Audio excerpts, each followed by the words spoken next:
Hey guys, I just wanted to jump on here quick before we went to dinner and share some of the things with you guys that I've learned since getting my own labs back. So, a lot of times people ask me about bringing their own labs or bringing labs from their PCP, their OB-GYN with them to the office, and we love that. That's totally welcome. You can always bring your labs, and we can definitely use that as a launch point. We can start that. We love having history. Actually, if you've ever filled out our intake forms, you'll find that our history that we request from you is rather extensive because it really helps us lay the roadmap for all of your health when we're working one-on-one or in a group setting with clients. But one of the big things that people have been asking about lately is my CGM. And so I've been sharing on social media. If you don't follow us at Navigate My Wellness, it's the same handle everywhere, on Instagram, on TikTok, everywhere. And we have been sharing a lot about CGMs, continuous glucose monitors, and blood sugar. And a lot of people are like, oh, are you diabetic? My dad was type 1 diabetic. I worked at the Schulze Diabetes Institute at the University of Minnesota before I studied genetics. Like, I'm definitely a bit of a blood sugar and diabetes nerd because that family history is there, but I am not personally diabetic. And so finally, the CGMs have caught on for the non-diabetic community because of the fact that it gives us so much root cause information. And when we look at what our blood sugar is doing throughout the day, a lot of times, one, there's like a couple, oh gosh, there's so many things that you could dive into. But if you are doing all the right things and you still feel junky and your labs are maybe looking normal, and even if, let's say, your fasting glucose, your fasting blood sugar looks normal, you can still have underlying issues with your metabolism and with your blood sugar if your insulin is the one that's kind of compensating for that. So a lot of people don't check fasting insulin, unfortunately, and it's a huge marker that we look at when someone comes to us and their labs are normal and they're still really struggling, whether that's with energy and fatigue, their cycles are really irregular or painful, their hormones are just out of whack. Maybe they have come off the birth control pill or they've been off it for a long time. Maybe they're postpartum and they're like, I cannot figure out what's going on. We look at a lot of underlying root causes, but the two big ones that we find that most people overlook, blood sugar and metabolic dysregulation, and then also toxicity. And so a lot of people will come to me first with like, oh, I have these hormone results. So gosh, we could go down a whole rabbit hole on that. But a lot of times if their hormone results are blood tests, I'm like, great, what day of your cycle was this? So I don't know. Well, you need your hormones tested on certain days in your cycle to get the best information from them. It doesn't mean that you can't test them on other days, but it's just not going to be as useful information. And if you don't know what day that was, it really is not that useful to us to help really figure out how your body's going. The other thing that I think people often find surprising is I don't always start with testing hormones, even when people are coming to me for hormone-related issues. So I might not always test sex hormones with like a Dutch dried urinalysis test for comprehensive hormones, which is really trendy in functional medicine, especially in our space. People love the Dutch test, and I do too. It's a great test, but if you're going to spend $400 to $700 on testing, what we really want to find is the root cause. And so if you think your hormones are really messed up and you get a Dutch test, especially if it's one of the like lower, cheaper ones, which a lot of influencers sell, like, oh, just click to link in bio and buy my Dutch test. Like, it's okay if you have not been marked safe from that. It happens. We have a ton of people that come to us. They're like, I got this Dutch test. It was like off a link and it's the Dutch test. First of all, there's a ton of different types of Dutch tests you can run. And a lot of times people just sell kind of the cheaper one. And I don't love that. And then a lot of people don't know how to interpret it. And then a lot of people just are like, oh, I think my hormones are messed up. You did probably know that before spending $650 on a Dutch test. And so the Dutch test is great because it can show us metabolites and it really is a beautiful way to test hormones. But if there's something deeper going on that is a root cause, whether it's toxicity or gut issues or blood sugar metabolic issues, and you only look at a Dutch test, you probably aren't getting the full picture to actually address the underlying root cause of your hormone issues. Even though you can now label them, that doesn't always give us the information we need. And sometimes that means we end up spending more money on more testing. So we love looking for root causes first. And that's why a lot of times my office will start with blood testing, even though it's not the trendy thing to do.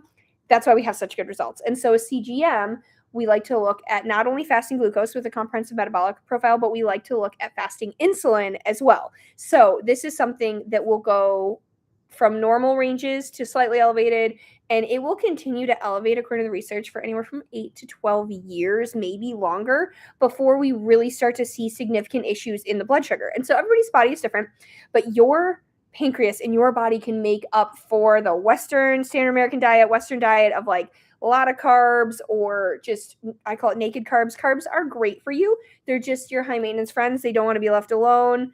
They need an escort to the party of fat, fiber, and protein. I'm a big fan of getting in enough protein. And if you eat enough protein and you get fiber and healthy fat, you're going to find you're really satiated and you're probably not that hungry and needing a lot of extra carbs. So when we look at fasting insulin, it's really not that expensive. Somewhere usually around $20 to add on. And when doctors say things like, oh, I can't test that, I won't test that, we can't order that, oh, that's not a thing. It is a thing. And so I would just say that maybe that doctor is not the most, I don't know, up to date on the recent research in metabolic science if they're like not willing to look at your fasting insulin. And so the other side of this is if your fasting insulin has gotten higher and higher and higher, sometimes that allows our CGM data to lie to us. So I actually have higher than ideal fasting insulin, which I knew there were some things going on underneath. And so when I did some more advanced testing, I was like, oh, that's why my CGM data still looks really good, because my body is making up for that. And so now I have narrowed in what is my ideal range for my blood sugar. So a lot of people say like, oh, 70 to 140, or some people, will do a bigger window, 80 to 140, 80 to 150. Kind of depends on who you're talking to.